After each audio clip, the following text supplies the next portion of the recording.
આજના લેક્ચરમાં આપણે અભ્યાસ કરીશું ધોરણ 11 ના આંકડાશાસ્ત્ર વિષય એના પ્રકરણ નંબર 2 માહિતીનું નિરૂપણ. એની અંદર જે મુદ્દો ચાલે છે આકૃતિના પ્રકારો, એની અંદર બે પ્રકારો વિશે આપણે અગાઉ ચર્ચા કરી ગયા છે, જે સાદી સ્તંભાકૃતિ અને પાસેની સ્તંભાકૃતિ હતી એ. આજે આપણે વિભાજિત સ્તંભાકૃતિની ચર્ચા કરીશું, જેની અંદર બે પ્રકાર આવે છે, એક સાદી વિભાજિત સ્તંભાકૃતિ અને બીજી છે ટકાવારી વિભાજિત સ્તંભાકૃતિ. હવે સાદી વિભાજિત સ્તંભાકૃતિનો ઉપયોગ ક્યારે થાય અને ટકાવારી વિભાજિત સ્તંભાકૃતિનો ઉપયોગ ક્યારે થાય, તો ચલો જાણીએ. તો સાદી વિભાજિત સ્તંભાકૃતિની આપણે વાત કરીએ તો વિવિધ સ્થળો, વસ્તુઓ કે સમય માટે આપેલી માહિતીની પરસ્પર સંબંધિત પેટા માહિતીને આકૃતિમાં દર્શાવવા માટે સ્તંભ આકૃતિને પેટા માહિતી પ્રમાણે વિભાજિત કરતા જે આકૃતિ મળે એને શું કહેવામાં આવે છે? સાદી વિભાજિત સ્તંભ આકૃતિ. એક આખી ટોટલ માહિતી હોય એને અલગ અલગ પેટા વિભાગોમાં શું કરી દેવામાં આવી હોય? વહેંચી દેવામાં આવેલી હોય. જો અહીંયા લખ્યું છે કોઈ સ્થળ હોય, વસ્તુ હોય કે સમય, એની આપેલી માહિતી પરસ્પર સંબંધિત પેટા માહિતીને, જે માહિતી તમને આપવામાં આવી છે એને સંબંધિત પેટા માહિતી હોય. ધારો કે કુલ ખર્ચ છે તો કુલ ખર્ચ આપણા ઘરનો, ધારો કે ખર્ચો થતો હોય તો આપણા ઘરનો ખર્ચો શાનો થાય? કરિયાણાનો થાય, તમારી ફીસનો થાય, દવાખાનાનો ખર્ચો થાય, દૂધનો ખર્ચો થાય, કપડા લાવ્યા હોય તો કપડાનો ખર્ચો થાય, ઇલેક્ટ્રિસિટી, પાણીનું બિલ. તો આ બધો જે ખર્ચો છે એ ખર્ચો ભેગો થઈને કુલ ખર્ચ થાય. તો કુલ ખર્ચ એ આખી માહિતી કહેવાય અને બાકીના જેટલા બી ખર્ચા હું બોલ્યો છું એ બધા એના પેટા માહિતીના થાય. બરાબર છે? તો એના માટે આ જે સ્તંભ આકૃતિ છે, અહીંયા જુઓ, સ્તંભ આકૃતિને પેટા માહિતી પ્રમાણે શું કરી દેવામાં આવે છે? વિભાજિત કરવામાં આવે છે. એક આખો કુલ ખર્ચનો સ્તંભ હોય, બરાબર છે? આ સ્તંભ તમને આપેલો છે તો આ સ્તંભને અલગ અલગ ભાગમાં શું કરવામાં આવે? વહેંચી દેવામાં આવે, વિભાજિત કરવામાં આવે. તો આવી આકૃતિ જ્યારે મળે તો એને સાદી વિભાજિત સ્તંભ આકૃતિ કહેવામાં આવે છે. બીજો પોઈન્ટ આપણે જોઈએ તો જ્યારે કુલ માહિતી આપેલ હોય ત્યારે તે માહિતીના પેટા વિભાગોને રજૂ કરવા વિભાજિત સ્તંભ આકૃતિ ઉપયોગી છે. કુલ માહિતી આપી હોય અને એના પેટા વિભાગો રજૂ કરવાના હોય અથવા તો પેટા માહિતી રજૂ કરવાની હોય આકૃતિમાં, તો ત્યારે વિભાજિત સ્તંભ આકૃતિનો ઉપયોગ કરવામાં આવે છે. ઉદાહરણ તરીકે કુટુંબના જીવન નિર્વાહ માટેનો જે કુલ ખર્ચ છે આપણી મુખ્ય માહિતી, પણ ખોરાક હોય, કપડા હોય, ભાડું હોય, બળતણ હોય, પરચુરણ ખર્ચ હોય, એ બધા જેટલા બી ખર્ચા છે કુલ ખર્ચના જ એક ભાગ છે, એટલે કે પેટા માહિતી કહેવાય. બરાબર છે? તો કુલ ખર્ચનો આખો સ્તંભ બનાવીને ખોરાક, કપડા, ભાડું, બળતણ, પરચુરણ ખર્ચ જે પ્રમાણે માપ આપેલું હોય, પ્રમાણ આપ્યું હોય, એ પ્રમાણે એનું વિભાજન કરવાનું રહેશે. તો એ આપણા માટે કઈ આકૃતિ તૈયાર થશે? સાદી વિભાજિત સ્તંભ આકૃતિ. બરાબર? ફરીથી એકવાર આપણે એની વ્યાખ્યા જોઈ લઈએ કે વિવિધ સ્થળ, વસ્તુ કે સમય ની આપેલી પરસ્પર સંબંધિત પેટા માહિતીને આકૃતિમાં દર્શાવવા. કેવી માહિતી કીધી? પરસ્પર સંબંધિત, એટલે કે એકબીજા સાથે જોડાયેલી એવી માહિતીને આકૃતિમાં દર્શાવવા સ્તંભ આકૃતિને પેટા માહિતી પ્રમાણે જે વિભાજિત કરવામાં આવે છે, જે આકૃતિ મળે છે તેને શું કહેવામાં આવે છે? સાદી વિભાજિત સ્તંભ આકૃતિ. એટલે કે કુલ માહિતી આપી હોય એના પેટા વિભાગો અથવા તો પેટા માહિતીને દર્શાવવા માટે સાદી વિભાજિત સ્તંભ આકૃતિનો ઉપયોગ થાય. ઉદાહરણ આપણે આપેલું છે કે ભાઈ કોઈ પણ કુટુંબ છે એના જીવન નિર્વાહ માટે કુલ ખર્ચ કરવામાં આવે તો કુલ ખર્ચને અલગ અલગ ભાગમાં ડિવાઈડ કરીએ કે ખોરાક, કપડા, ભાડું, બળતણ અને પરચુરણ ખર્ચ. તો એ બાકીની જેટલી પણ આ ખર્ચાની માહિતી આપેલી છે એ બધા પેટા વિભાગ થાય. કુલ ખર્ચ એ મુખ્ય વિભાગ છે. સ્વાધ્યાય 2.3 માં આપણને એક દાખલો આપ્યો છે, દાખલા નંબર 5, જેની અંદર વ્યક્તિની ઉંમર આપી છે, વિસ્તાર A માં વ્યક્તિની સંખ્યા અને વિસ્તાર B માં બે પ્રકારના વિસ્તાર આપ્યા છે, જેની અંદર 15 થી ઓછા બાળકો, એટલે કે 15 થી ઓછી ઉંમરના બાળકો, પછી 15 થી 35 વયના બાળકો, 35 થી 60 વર્ષના અને 60 થી વધુ વય ધરાવતા વ્યક્તિઓની સંખ્યા તમને અહીંયા આપેલી છે કે વિસ્તાર A માં 480 છે, વિસ્તાર B માં 350 છે. તો જ્યારે પણ તમારે વિભાજિત સ્તંભ આકૃતિ દોરવી હોય તો એના માટે એક વસ્તુ યાદ રાખો, તમને આ ટોટલ આપેલું હોવું જોઈએ. ટોટલ વગર તમે ક્યારેય વિભાજિત સ્તંભ આકૃતિ કે ટકાવારી વિભાજિત સ્તંભ આકૃતિ દોરી શકશો નહીં. તો તમારી પાસે આ ટોટલ અહીંયા ઓલરેડી આપેલું છે. હવે સિમ્પલ એક વસ્તુ સમજી લો, આપણે જેવી રીતે દોરીએ છીએ એવી જ રીતે આપણે દોરવાનું છે, બીજું કોઈ નવું કરવાનું છે નહીં. આ x અને y ધરી, આ x ધરી, આ y ધરી. બરાબર છે? કેટલા પ્રકારના વિસ્તાર આપ્યા છે? બે. આ પહેલો વિસ્તાર અને આ બીજો વિસ્તાર. જ્યાં સુધીની માહિતી, ધારો કે 1200 નું ટોટલ છે તો 1200 સુધી આપણે લઈ જઈએ. ધારો કે અહીંયા 1200 આવતું હોય તો 1200 અને અહીંયા 1000 આવતું હોય તો 1000. આખો સ્તંભ દોરી નાખવાનો. પહેલા શું કરવાનું? જેટલું ટોટલ આપ્યું હોય એનો સ્તંભ દોરી નાખવાનો, પછી 480 દર્શાવવાના છે. તો 480 જ્યાં હોય ત્યાં, પછી 360, તો આમાં શું કરવાનું, 480 માં 360 પ્લસ કરવાના, એટલે 0, 8 ને 6 14, વધી 1, 4 ને 4 8, તો હવે 840 જ્યાં આવે ને ત્યાં તમારે લાઈન કરવાની, બરાબર છે, એટલે બીજો વિભાગ પૂરો થઈ ગયો. પ્લસ કરવાના 840 વત્તા 4 ને 0 ને 0, 4 ને 4 8, 8 ને 2 10, તો 1080 જ્યાં આવે ત્યાં તમારે ટીક કરવાનું, 1080. ઓલરેડી છેલ્લો ભાગ તો 120 છે, તો મળી જાય, 4 ભાગ થવા જોઈએ, 1 2 3 4, 1 2 3 અને 4 થઈ ગયા, બરાબર છે. તો વિદ્યાર્થી મિત્રો હવે હું એક આકૃતિ આખી તૈયાર કરીને તમને સમજાવું છું, એના પછી તમને વધારે ખ્યાલ આવશે. વિદ્યાર્થી મિત્રો, જેવી રીતે આપણે અગાઉ ચર્ચા કરી કે ભાઈ દાખલા નંબર 5 જે સ્વાધ્યાય 2.3 નો છે એની આકૃતિ તૈયાર કરવાની છે, વિભાજિત સ્તંભાકૃતિ, તો મેં અહીંયા વિભાજિત સ્તંભાકૃતિ તમારી તૈયાર કરીને આપી છે. સૌથી પહેલા શું કરવાનું છે એ તમને સમજાઈ દઉં. સૌથી પહેલા તો ટોટલ જેટલું આપ્યું છે એનો સ્તંભ દોરવાનો. પહેલા તો x ધરીને y ધરી દોરી દીધી, x y. વિસ્તાર જે છે બે પ્રકારના વિસ્તાર a અને b અહીંયા દર્શાવી દીધા છે. મેં શું કર્યું છે, વિભાજિત સ્તંભ આકૃતિ છે એટલે ખાલી બે જ વિસ્તાર આપ્યા છે, તો એકદમ નાના સ્તંભ દોરવાની જરૂર નથી. તો મેં અહીંયા શું કર્યું છે, 1 સેન્ટીમીટર નું ખાનું છોડીને બે ખાના માટે, બરાબર છે, બે ખાના એક સ્તંભ માટે લીધા છે, પછી પાછું એક ખાનું છોડી દીધું છે અને પાછા બે ખાનાનો એક સ્તંભ તૈયાર કરેલો છે. હવે સ્તંભ જે તૈયાર કરો તો મિનિમમ અને મેક્સિમમ માપ y ઉપર લેવાનું છે. તો ખબર છે મિનિમમ કેટલાથી ચાલુ થાય છે, આઈ થિંક 120 થી, અને પૂરું ક્યાં થાય છે, પૂરું 1200 એ થાય છે અને પૂરું 1000 એ થાય. એની અંદર ટોટલ એક વસ્તુ યાદ રાખવાની, જેટલો સ્તંભ છે ત્યાં સુધી તમારે લઈ જવાનું. 1200 સુધીનું માપ આપેલું છે ટોટલ અને 1000 સુધીનું છે, તો મેક્સિમમ કેટલી વેલ્યુ થઈ ગઈ, 1200, તો 1200 સુધી લખી દીધું છે. તો પહેલા શું કરવાનું, જે ટોટલ તમને આપેલું છે ટોટલ જેટલા સ્તંભ દોરવાનો. પહેલો જે વિસ્તાર એ છે એનો સ્તંભ કેટલાનો છે, 1200 નો, તો 1200 સુધી સીધો આ જો બ્લુ પેન થી મેં બનાવેલો છે એ 1200 સુધીનો સ્તંભ દોર નાખ્યો. એવી જ રીતે અહીંયા કેટલા સુધીનો દોર્યો છે, 1000 સુધીનો. પૂરું થઈ ગયું. હવે તમારે શું કરવાનું, તો સૌથી પહેલા 480 ને 350 દર્શાવી દેવાના. અહીંયા જો 480 આવે છે તો મેં બ્લેક કલર થી લાઇનિંગ કરી છે, દેખાય છે, ઓકે. બીજું છે આ બાજુ બીજા વિસ્તારમાં કેટલા છે, 350, તો અહીંયા 350 ગણવાના, 350 જ્યાં આવે ત્યાં લાઇનિંગ કરી દેવાની. પૂરું થઈ ગયું આપણું. હવે એના પછીનો જે બીજો વિભાગ દર્શાવવાનો છે એ શું કરવાનો, આમાં પ્લસ કરવાનો. 0 ના 0, 8 ને 6 14 નો ચોકડો, વધી 1, 4 ને 3 7 ને 1 8, કેટલા આયા, 840. તો અહીંયા જો પહેલી લાઈન, હવે બીજી લાઈન ક્યાં આવશે, 840, તો 840 એ બીજી લાઈન તમારે કરી દેવાની. એવી જ રીતે અહીંયા કેટલા થશે, 300 200 500 ને 1 600. તો જો 350 એ લાઈન કરી હતી, હવે 600 એ લાઈન કરી છે, બરાબર. તો બે વિભાગ પૂરા થઈ ગયા. હવે ત્રીજો વિભાગ તો એ બી પ્લસ જ કરવાનો છે. 8 ને 2 10 એટલે 1080 જવાબ આવશે, બરાબર છે. અને આ બાજુ કેટલા આવશે, 600 ને 200 800. તો 1080 જ્યાં આવે ત્યાં તમારે ટિક માર્ક કરી દેવાનું. તો 1080 અહીંયા આવશે, મેં લગાવી દીધું છે, બરાબર છે. બ્લેક કલર થી જ લાઇનિંગ કરેલી છે જેના કારણે ખ્યાલ આવે. અને અહીંયા કેટલા થઈ જશે, 800, તો 800 એ લાઇનિંગ મેં કરી દીધેલી છે. ક્લિયર. તો આ તમારા 4 વિભાગ થવા જોઈએ. તો 1 2 3 અને 4, તો 4 વિભાગ થઈ ગયા, 1 2 3 અને 4. હવે તમે સૌથી પહેલા શું દર્શાવ્યું છે તો એ આપણે લખી દઈએ અહીંયા.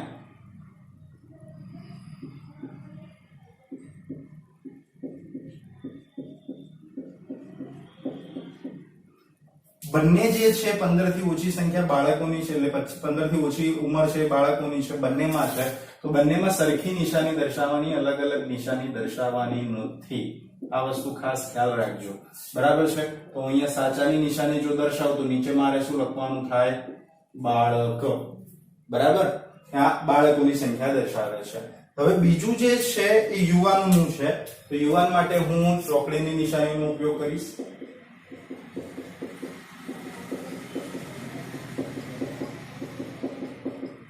બરાબર. તો અહીંયા હું ચોકડી કરું છું તો એ શું દર્શાવે છે, યુવાન. તો આપણે અહીંયા શું લખીશું, યુવાન. પતી ગયું, ક્લિયર. હવે આ બાજુમાં સંજ્ઞા સૂચિ છે, મારે જગ્યા ઓછી છે, બાકી તમારે બોક્સ બનાવીને બાજુમાં લખવાનું હોય, હું નીચે લખું છું, ક્લિયર. હવે એક વસ્તુ કરવાની રહી, કારણ કે 4 છે, 4 માંથી 3 તો મિનિમમ દર્શાવવાના જ રહેશે. તો ત્રીજા સ્થાના છે વયસ્કના આપેલા છે, તો વયસ્કમાં આપણે કરી દઈએ છીએ ડેશ, બરાબર. તો આ સ્થાની શું દર્શાવે છે, વયસ્ક. અને છેલ્લું ખાલી પડ્યું છે એને આપણે નામ આપી દઈએ વૃદ્ધ, બરાબર. કારણ કે આ વૃદ્ધની સંખ્યા 120 અને 200 છે. ઓકે, અહીંયા ભૂલ થઈ છે, અહીંયા નતું દર્શાવવાનું, નીચે લાઈનમાં દર્શાવવાનું હતું.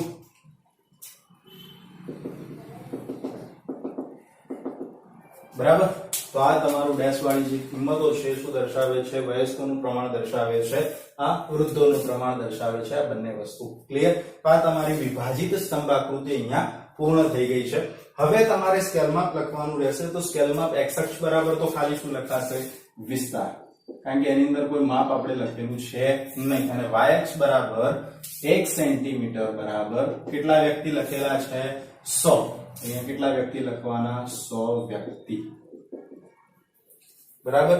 તો વિદ્યાર્થી મિત્રો, આ તમારી આકૃતિ આખી તૈયાર થઈ ગઈ છે. જો તમારે અંદર લખવું હોય તો આની અંદર તમે માપ પણ લખી શકો છો કે આ જે માપ છે કેટલું દર્શાવે છે. હું લખીને બતાવી દઉં છું. 480 350. 480 આ કેટલું છે? 350. પછી આ કેટલું દર્શાવે છે? 360. આ કેટલું દર્શાવે છે તમારું? અહીંયા 250. બરાબર છે. પછી અહીંયા 240 અને 200. 240 આમાં કેટલું આવશે? 200. અને છેલ્લામાં 120 અને 200.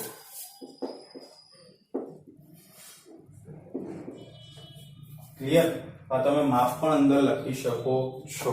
તો અહીંયા તમારી વિભાજિત સ્તંભ આકૃતિ પૂર્ણ થઈ. ખાસ કરીને ખ્યાલ રાખવાનું કે તમારી પાસે કુલ મૂલ્ય આપેલું હોવું જોઈએ. કુલ મૂલ્ય હશે તો કુલ મૂલ્યનો પહેલા સ્તંભ દોરી નાખવાનો, પછી એને અલગ અલગ ભાગમાં ડિવાઈડ કરવાનું. બુકમાં તમને અલગ પદ્ધતિએ ગણવાનું કીધેલું છે. બુકમાં શું કરેલું છે કે જે કિંમતો છે એમાંથી માઇનસ કરતા ગયા છે આ લોકો. માઇનસ કરીને તમારી પાસે આન્સર આપેલા છે. તો આપણે એવી બધી મજૂરી કરવાની જરૂર નથી. ડાયરેક્ટલી તમે આવી રીતે ગણો તો પણ તમારો દાખલો સાચો જ છે. તમારે નવું ખાનું બનાવવાની જરૂર નથી. બરાબર છે. ઓકે. તો અહીંયા તમારો આ દાખલા નંબર 5 પૂર્ણ થયો. હવે આપણે જોઈએ ટકાવારી વિભાજિત સ્તંભ આકૃતિ. સાદી વિભાજિત સ્તંભ આકૃતિ દ્વારા કુલ માહિતીની પેટા માહિતી આકર્ષક રીતે રજૂ થઈ શકે. આ જે સાદી વિભાજિત સ્તંભ આકૃતિ આપણે દોરી તો એના દ્વારા કુલ માહિતીની પેટા માહિતી જે છે એ આકર્ષક રીતે રજૂ થઈ શકે, પરંતુ પરસ્પર સંબંધિત પેટા માહિતીની સરખામણી થઈ શકતી નથી. આ બંને જે પરસ્પર સંબંધિત પેટા માહિતી છે એની સરખામણી થઈ શકતી નથી. આ માટે પ્રતિશત ટકાવારી વિભાજિત સ્તંભ આકૃતિ ઉપયોગ છે. શું આ માટે શાનો ઉપયોગ થાય? પ્રતિશત અથવા તો ટકાવારી વિભાજિત સ્તંભ આકૃતિનો ઉપયોગ થાય. શાના માટે? પરસ્પર સંબંધિત પેટા માહિતીની સરખામણી અથવા તો તુલના કરવા માટે. આ વસ્તુ યાદ રાખજો. એક માર્કનો શોર્ટ ક્વેશ્ચન છે કે ટકાવારી વિભાજિત સ્તંભ આકૃતિનો ઉપયોગ ક્યારે થાય છે? તો ક્યારે થાય? પરસ્પર સંબંધિત પેટા માહિતીની સરખામણી કરવા માટે. કુલ માહિતીને કેટલા ટકા ગણવામાં આવે છે? 100%. અહીંયા જે કુલ માહિતી છે એને કેટલા ટકા ગણ લેવામાં આવે છે? 100%. અને પેટા વિભાગ તમારે શોધવો હોય ટકાવારી માટે તો એનું શું થાય? પેટા મૂલ્ય ભાગ્યા કુલ મૂલ્ય ગુણ્યા 100. આ એને શોધવાની રીત છે. આપણે અહીંયા શોધવાનો પ્રયત્ન કરીએ તો આ જે દાખલા નંબર 5 છે એના ઉપરથી તમારે ટકાવારી વિભાજિત સ્તંભ આકૃતિ તૈયાર કરવાની છે. તો એના માટે તમારે શું કરવું પડશે? તો ગણતરીઓ દર્શાવવી પડશે. તો ગણતરી હું અહીંયા લખું છું. ટકાવારી હંમેશા કેટલી થઈ જશે? ટોટલ જે છે 100. બાકી તો જેમ છે એમને એમ જ લખ્યું છે. તમારે જુઓ, રકમ તો સેમ લખેલી છે, ખાલી વધારાનું શું આવ્યું છે? ટકાવારી બંને વિસ્તારની. ઓકે. હવે ટકાવારી કઈ રીતે ગણવાની? તો અહીંયા લખ્યું છે પેટા મૂલ્ય ભાગ્યા કુલ મૂલ્ય ગુણ્યા કેટલા કરવાના થશે? 100. તો આપણે અહીંયા ગણતરી કઈ રીતે થશે? તો જો પેટા મૂલ્ય એટલે 480 ભાગ્યા કેટલા કરવાના થશે? આ કુલ મૂલ્ય એટલે 1200 ગુણ્યા 100. 12 ચોક 48 એટલે કેટલા આવશે? 40%. બરાબર છે. એવી જ રીતે અહીંયા 360 upon 1200 ગુણ્યા 100. 20 ગયો 12 તરી 36 એટલે કેટલા ટકા થઈ ગયા? 30%. પછી 240 upon 1200 ગુણ્યા કેટલા કરવાના? 100. તો અહીંયા કેટલા ટકા આવશે? 20%. અને 120 upon 1200 ગુણ્યા 100 તો કેટલા ટકા થઈ ગયા? 10%. હવે ગણતરી કરો. 40 નથી 70, 70 20 90 10 100 થઈ ગયા 100% તમારી પાસે. ક્લિયર. એવી જ રીતે અહીંયા ગણતરી તમારે લખવાની છે કે 350 છે. 350 upon કેટલા છે? ટોટલમાં આપેલા 1000. તો 350 upon 1000 ગુણ્યા 100. 20 કેટલા આવશે? 35%. 250 upon કેટલા કરવાના? 1000 ગુણ્યા કેટલા કરવાના? 100 તો કેટલા ટકા આવશે? 25%. પછી એવી રીતે 200 છેદમાં 1000 ગુણ્યા 100 તો કેટલા ટકા આવશે? 20%. અને છેલ્લે અહીંયા ફરીથી 200 upon 1000 ગુણ્યા 100 કરો એટલે ફરીથી 20%. તો 35 ને 20 સોરી 30 ને 20 50 ને 10 60 60 ને 40 100 આવી ગઈ તમારી પાસે ટકાવારી. તો આવી રીતે તમારે ગણતરી કરવાની છે. અહીંયા જે માપ લખેલા છે હું એને બ્લેક રાઉન્ડ થી કરી આપું છું, જેના કારણે આપણને ગણતરીમાં સરળતા રહેશે. બરાબર છે. આપણે ટકાવારી તો શોધી નાખી છે બધાની. ક્લિયર? તો આ તમારા આન્સર આવી ગયા છે. ટોટલ તમે કરી જુઓ તો 100% બંને બાજુ દર્શાવશે. હવે જેવી રીતે આપણે અહીંયા માહિતી દર્શાવેલી છે એવી જ રીતે સેમ અહીંયા તમારે માહિતી દર્શાવવાની રહેશે, પણ અહીંયા ટકાવારીને ધ્યાનમાં લેવાની. આ કુલ ટોટલ જે આપેલા છે એને ધ્યાનમાં લેવાનું નહીં. જે સ્તંભ દોરવાના છે બંનેના સ્તંભ સરખા જ આવશે, 100 એની અંદર કોઈ ચેન્જીસ થશે નહીં. ક્લિયર છે? તો આપણે પહેલા તો x અને y ધરી દોરીને આકૃતિ તૈયાર કરી નાખું, પછી હું તમને સમજાવું છું. વિદ્યાર્થી મિત્રો, જે રીતે આપણે અહીંયા ટકાવારીની ગણતરી કરી છે એ જ પ્રમાણે મેં અહીંયા સ્તંભ દોરેલા છે. સૌથી પહેલા મેં જેમ કીધું હતું 100 ટકાવારીના બે સ્તંભ દોરવાના છે. x અને y ધરી દોરી દીધી હતી. બરાબર છે. વિસ્તાર અને વ્યક્તિની અહીંયા સંખ્યા રહેશે, અહીંયા ટકાવારી થઈ જશે, કારણ કે આપણે ટકાવારી ગણેલી છે એના માટે. ક્લિયર છે? તો આવી રીતે 100 ટકાવારીના બે સ્તંભ તમારે તૈયાર કરવાના છે. જે સિસ્ટમ અહીંયા વાપરી હતી એ જ સિસ્ટમથી પહેલું ખાનું છોડી દીધું, બે ખાના લીધા, ફરીથી ખાનું છોડી દીધું. બરાબર છે. હવે આપણે શું કરવાનું છે? તો 100 ટકાવારીના જે સ્તંભ દોર્યા છે અને મેં અહીંયા જેવી રીતે ડિવાઈડ કર્યા છે એવી રીતે ડિવાઈડ કરવાના. 40% પહેલા 40% એ દર્શાવી દેવાનું. બરાબર છે. 40 ની લાઈન છે, 40% એ દર્શાવી દેવાનું. સામે 35 ની લાઈન છે તો 35 દર્શાવવાનું. પછી નીચેનું માપ પ્લસ કરતા જવાનું. 40 ને 30 કેટલા થઈ જાય? 70 થાય. તો અહીંયા 70 ક્યાં આવે છે? તો 70 એ લાઈનિંગ કરી દીધી. 70 વત્તા 20 કેટલા થાય છે? તો 90 થાય છે. તો 90 એ લાઈનિંગ કરી દીધી. તો આ પહેલો સ્તંભ તમારો તૈયાર થઈ ગયો. સેમ એવી રીતે પેલી બાજુ સરવાળો કરવાનો. પહેલા 35% પ્લસ 25% એટલે કેટલા થઈ જાય? 60. 60 વત્તા 20 કરો એટલે 80. 80 વત્તા 20 કરો એટલે ટોટલ 100. તો સરવાળો કરીને જે લાઈનિંગ તમારે આવે, પહેલા 40 ની લાઈનિંગ આવે, પછી 70 ની લાઈનિંગ આવે, પછી કેટલાની આવશે? 90 ઉપર લાઈનિંગ આવશે. તો એ તમારી ટકાવારી દર્શાવી દીધી. હવે આપણે શું કરીશું? એને અલગ અલગ જે ચિહ્નો છે એને આપણે દર્શાવી દઈએ. બરાબર?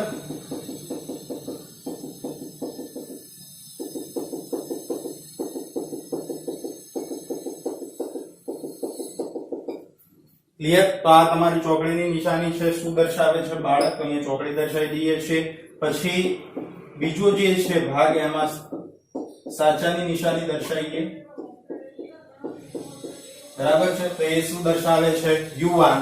હવે આપણે ડેશની નિશાની દર્શાવી દઈએ.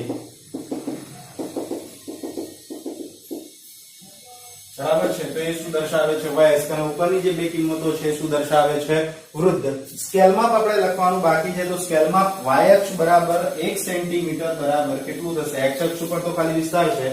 અહીંયા કેટલા? 1 સેન્ટીમીટર બરાબર કેટલા ટકા થઈ જાય? 10%. બરાબર છે.